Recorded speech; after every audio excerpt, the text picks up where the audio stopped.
Good afternoon. My husband and I were falsely accused by Arlington County Child Protective Services of neglecting our daughter Sabrina.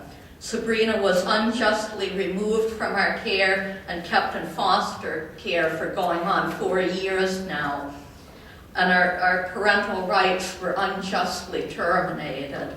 All of Virginia's courts, including Judge Esther Wiggins-Lyle of Arlington JDR Court, Judge James Allman of the Fourth Circuit Court of Arlington and Virginia Court of Appeals Judges Elder, Willis, and Humphreys have all blindly upheld this decision. Our complaint against them is that they have rubber-stamped the decisions of Arlington CPS without ever questioning whether the CPS reasons for removing our daughter from our care were ever justified.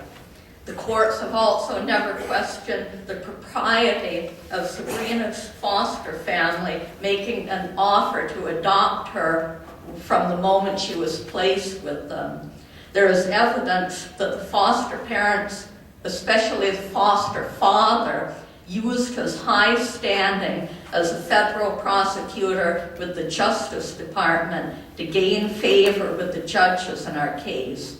There is also evidence that he and his wife were close with former Arlington Board of Supervisors member Paul Ferguson, who gave them a favorable assessment on their home in Arlington and helped them fund their home renovation there. Mr. Ferguson is now a clerk of the court where James Allman sits. This is a conflict of interest. It creates the distinct impression that this couple was using Arlington CPS as a free adoption agency. The original charges of neglect made by CPS simply because Sabrina lost a few ounces after birth was reversed by hearings officer George Walton, who determined that I was indeed following a pediatrician's instructions on how much formula to give Sabrina and supplemented my breastfeedings, but that amount the pediatrician prescribed was simply not enough, leading to Sabrina being hospitalized at Virginia Hospital Center with a diagnosis of failure to thrive.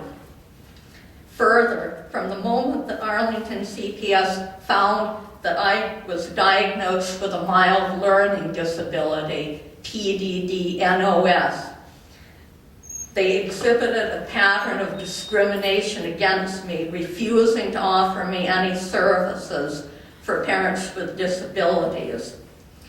We can only conclude that CPS and the courts of Virginia do not have family preservation as their main goal. Thank you for hearing my concerns.